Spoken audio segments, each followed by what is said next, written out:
and hello. Welcome to Lifestyle Magazine. We got a great show today, don't we? We do. Well, let me start you off with a story, and it's kind of a true story. When I was a young kid, I used to love watching Westerns. And I watched on this one Western movie where some soldier got shot by an arrow. But faithful, wise Indian scout said, "Please don't move, I take it out." "No, take stick, bite on this." He pulled the arrow out, and then he took some dirt from the ground and spit on it and made a poultice and crushed some leaves and put it on his side, wrapped it up, and the guy was healed. In the next reel, he was riding again. So a little later on, I'm walking through like the bushes there, and I scratched my leg really bad, and I thought, this is gonna be okay. I touched some dirt from the ground, I spit on it, slapped it on my leg, wrapped it up for 2 days. I'm good Indian. 2 days later, my mama said, "What's that on your leg?" I took it off, I had a green pus-ridden infection. Took me over 2 hills to hospital for a good injection of antibiotic.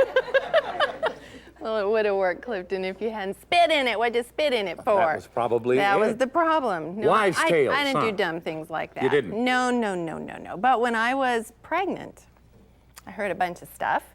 I heard that if you tied a penny to a string and you held it over your tummy, that if it went clockwise, you had a boy, and if it went counter-clockwise, it was a girl. If it jumped up and down, you had a monkey. Did it work? No, it didn't work. What you see? I mean, and you hear stories But like that. I didn't get an infection, at least with what I did. Well, thank goodness for Yes, that. that's true. But you hear all kind of stories going up about old wives' tales. I mean, I heard one that if you ate poison ivy or poison oak, you could develop an immunity to it. You know. So I took some of my friends into the woods and said, "Hey, that's not poison ivy." I rubbed it all over myself, said, "See, nothing." They all broke out, "I have a natural immunity to it." So that was a cruel trick to play. Yes, that was mean. But sometimes there's a lot of truth in old wives' tales, and it takes hundreds of years for doctors to figure out why they work. But the fact is, they do. Other times, the advice can be very dangerous and even fatal. So, does antiperspirant cause breast cancer? Is there really asbestos in tampons? Does an apple a day really keep your doctor away? We'll find out the answers to these questions in a couple of minutes. But first, we're going to meet with our friend, our good friend, Patty Cabrera. Come on out, Patty. How are you guys? Terrific. I know we're going to be better after we get your health report. Well, we're going to talk a little bit about aching knees, and most of us here know what that's like. Sometimes we get a sharp pain or a tingling or even a numbness, which is the first thing to know. You really should see a doctor. We try to be tough, but it's really important to go see a doctor. And women specifically, because our hips are set further apart, we hit our knees at a different angle, and it's not quite as, it looks good, because, but it's not quite as healthy for the knees. But if you have pain, you should see a doctor. A couple of reasons that are typical reasons for the pain is arthritis, and sometimes simply just weak muscles. There's studies that are showing that arthritis often is the result of an allergy to a certain type of food, or maybe something like a food additive, and it affects our knees, and we don't think of it that way. So what sometimes. you eat makes your knees hurt, not Sometimes just your what stomach you eat hurt, makes your knees hurt. Exactly. The other thing is the weak muscles. It's important that maybe once the doctor sort of gives the okay, you can start exercising again, start moving around, that you see a certified personal trainer, and they can help you with some of the exercises to strengthen your legs. I've recently gotten a personal trainer and developing my legs, but he makes me do front and back and both sides. Extremely important, because we often focus so much on the quads, and if they become stronger than the hamstring, then you've got an unequal pressure going to your knee, and so it's really important, and it hurts your knees. A couple of things, really simple things that can help remedy a knee pain issue. Ladies, the heels. If you have heels that are over 2 inches, it's really not healthy for our knees, so we might have to rethink the wardrobe. I know that's tough. I'm kind of a hypocrite sometimes, but and the other thing is issue of weight. If you're overweight, it's just simply not healthy for your knees. It puts a lot of added pressure, and it's something we can do to make a difference. We can change it and help ourselves. Valuable information. Thank you, Patty Cabrera, everybody. Consider how many things have been touted as safe or good for you and later said to be dangerous. Milk, eggs, red dye number 2. Seems everything causes cancer in the right quantities. But today we have with us Elizabeth Bloom, an expert in holistic medicine, who's run a clinic in England for 12 years that was featured on the BBC. She's going to help us analyze some popular health myths to see if there is any merit in them at all, and perhaps how they even got started. So welcome, won't you, Elizabeth?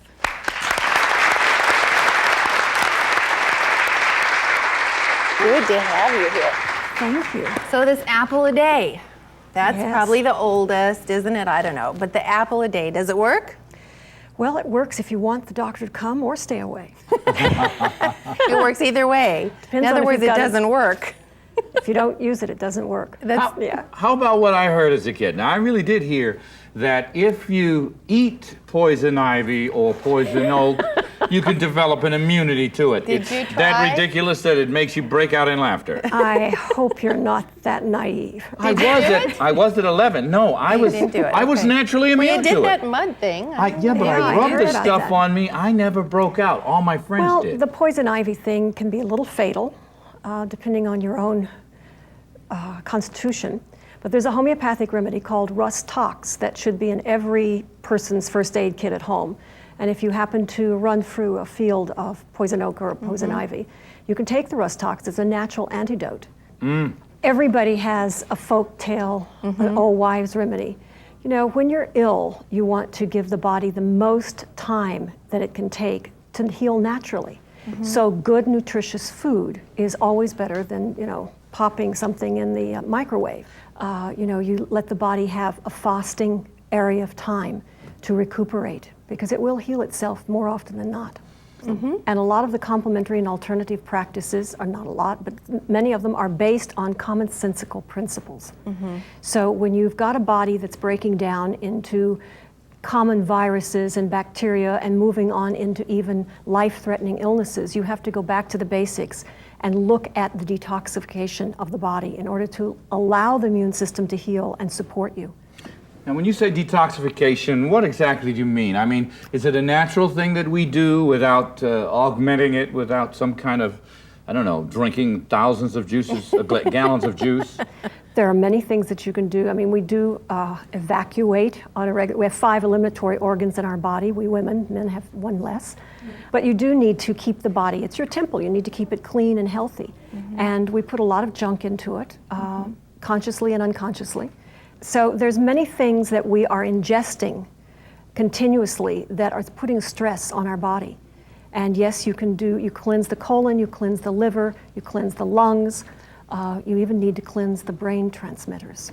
What? Wow. What? How do you do that? Yeah. Well, we'll talk about that. Oh, talk about it later. That's That's great. good. When we come back, we're going to meet with an MD who's going to help us make sense of those forwarded emails that we all constantly get, filled with health rumors and anonymous medical legends.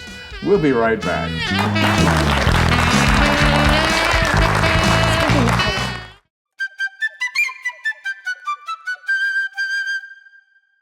This is Hello Channel. Well, joining us now is Julia Hunter, a holistic health specialist who's going to review medical and nutritional myths and legends perpetuated on the internet. Please welcome Julia, huh? Now, how's all this, what we call net lore or internet medical myths, how do they all kind of happen? Well, people love to talk about things, don't you think? And I think that people tell people things that are not necessarily truths. They may have some moment of truth in them, but myths get perpetuated. Misinformation gets perpetuated that way. And on the internet, it's so easy because all your friends are on one list. Now, you particularly have to deal with this in the field of holistic medicines. Do you find it's difficult to weed out, pun intended, weed To weed out the good stuff She's not impressed. from the bad. I mean, the stuff that really works. The good, the bad, and the ugly. Yeah, from the crabgrass. Exactly. Well, and I mean, let's get into what a couple of them are to get to the meat of the matter. Yeah. One of my favorite is about underarm deodorant. Yes, yes, and yes, breast yes. cancer. Yes. Now, it's funny that this has been perpetuated recently because I, for one, have always believed that it is common sense, and common sense tells you, and then if you add a little medical knowledge on top of it, underneath the arms are a huge number of lymph nodes. Those lymph nodes drain the woman's breast.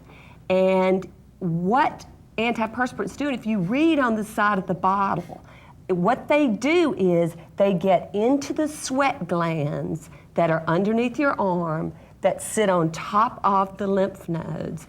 And basically they get in there and they block the sweat glands.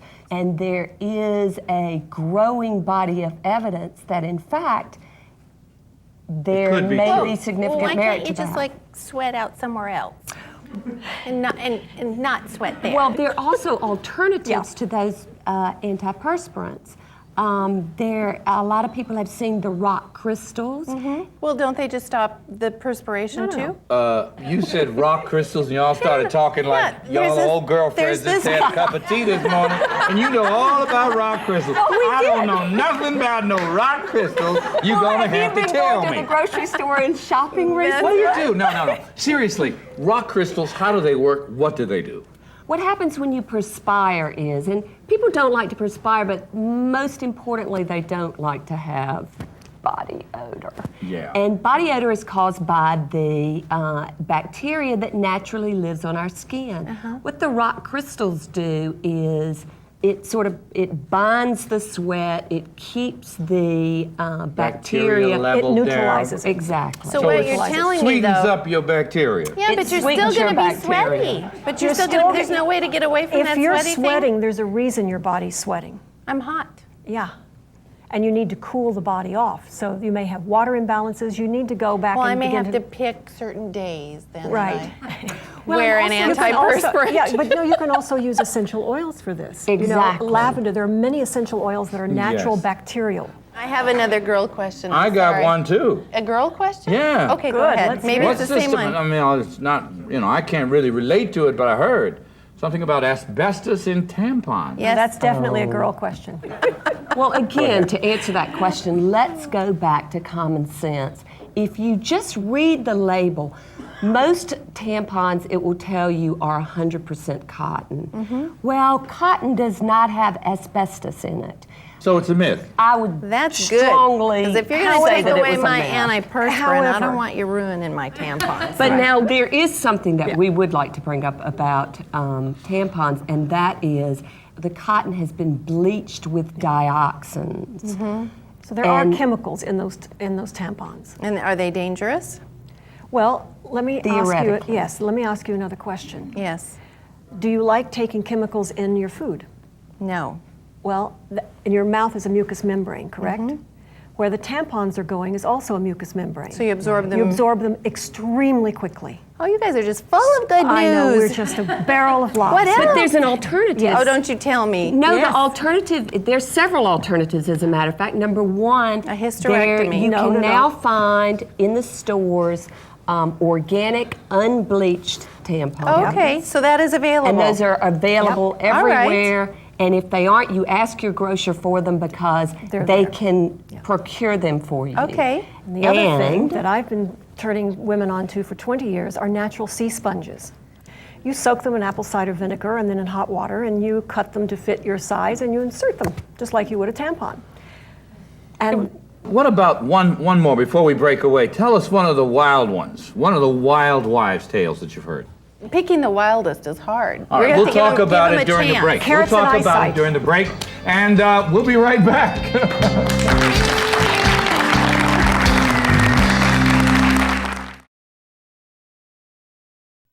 We learned English. Your kids can too. Just watch Hello Channel.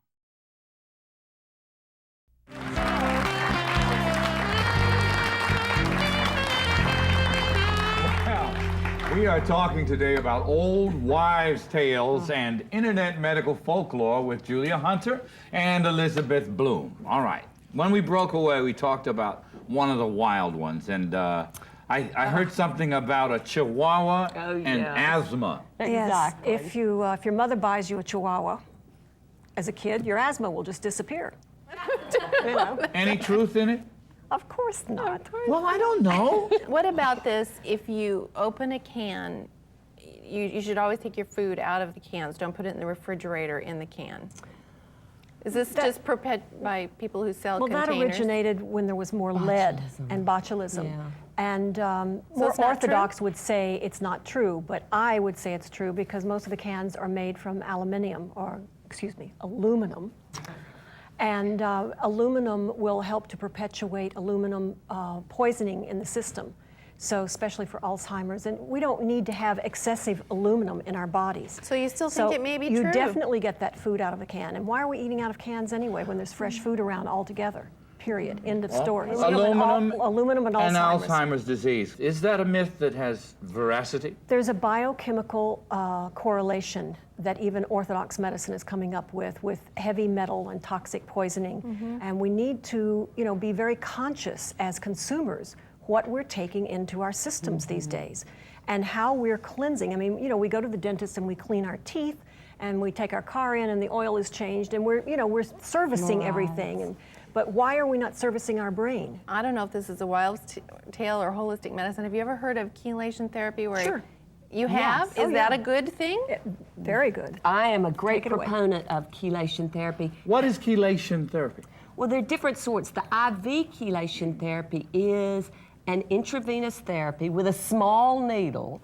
And what it does is there's a chemical agent, EDTA, which basically grabs the plaque that lines the blood vessels and thereby causes, you don't have the problems that cause you to have high blood pressure. So you can clean your blood vessels like you're talking about cleaning The colon, your colon cleaning the and liver. cleaning your teeth and cleaning your liver. There's a way to do that. Yeah, and you can clean that brain through the neurotransmitters with essential oils. All right, we mentioned that earlier, talking about the neurotransmitters in the brain and how you could clean those off. Now, Elizabeth Bloom's going to tell us about it. Yes. Oh, sure. Essential oils, known in this country as aromatherapy, which is now, across the board everywhere you look. It's a candle here and a diffuser there. But essential oils are the oldest medicine known to man. They predate Ayurveda, Chinese medicine, etc., homeopathy, everything. So there are different essential oils, and I won't list them all, that are antibacterial and antiviral, and they literally cross the blood-brain barrier and go in and clean the neurotransmitters. Well, So what do you that do with them? The best is rubbing it on your skin or taking it internally. So what you're telling me is that when I go and spend that money and get that aromatherapy massage, it was a No. Not necessarily. You have to make I thought sure. I had a good excuse. Yeah. You on a roll there too, Tam. Look like you look could like I was gonna justify get the that done. expense. Well, you Your can. husband's not going to buy it anymore. not gonna buy No. You can justify that expense, but you have to make sure that the oils that you're using are medicinal grade quality. And there are How do you certain- make sure of that? Well, there's an ISO, a stamp, the International Standards Organization, that's based on the French organization, which are the primo manufacturers of this. And if those two initials are on your bottle, then it's safe to use it for medicinal What are the purposes. initials? ISO, and I can't remember the other ISO. one. It's I don't- like yeah. 5 initials. Now, how do you know which oils are for what thing? Is there a place to find this out? Well, it's a 6-year study. It's like a medicinal study. But and there I are studied- reference books Yeah, that there are you many can- reference books. Hey, what about a guy who And just you wants come a to back rub? practitioners like I us. mean, I really didn't want to study Well, the all the back rub's good bottles for you, in the room. I just a little pinch right here. Well, if you've got a little pinch here, you could take birch oil and rub it on, and it has the same effect as cortisone. eucalyptus oil for colds, does that? Yes. Put it There on are your 5 chest? different types of essences of eucalyptus, so you have to figure out which one for what type of infection. I mean, it's a deep science, but there are some real first aid kits. There's some very basics that you can adhere to that cover a lot of different symptoms. Well, I found that more and more people are finding that they're trying to choose those alternative medicines, those alternative treatments, that will avoid too many chemicals in the body. And so natural, homeopathic, and natural medicines are the way to go. And these essential oils sound great. Hey, we got to break away. We'll be right back. Julia, Elizabeth, Holistic Medicine, stick around.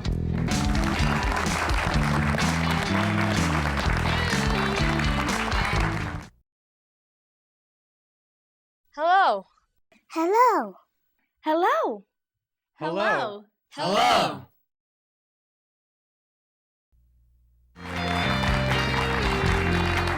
Well, we are back, and we've been talking with Elizabeth Bloom, Julia Hunter, two experts on holistic medicine, and we're going to ask for some final thoughts in this last little minute we have. Julia? Well, the first thing that I want to tell everybody is, number one, think for yourself. Common sense tells you that there's a step that is true prevention that keeps you from having the disease. Now, that requires some homework on your own, some reading, studying different sources.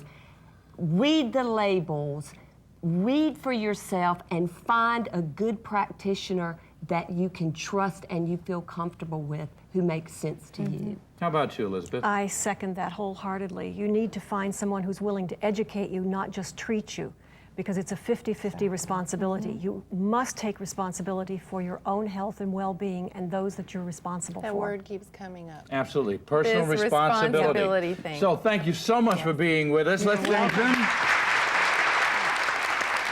And don't forget, if you have some old wives' tales that you'd like to post on our website, we'd welcome them. Perhaps we can talk about them on a later show. www.lifestyle.org.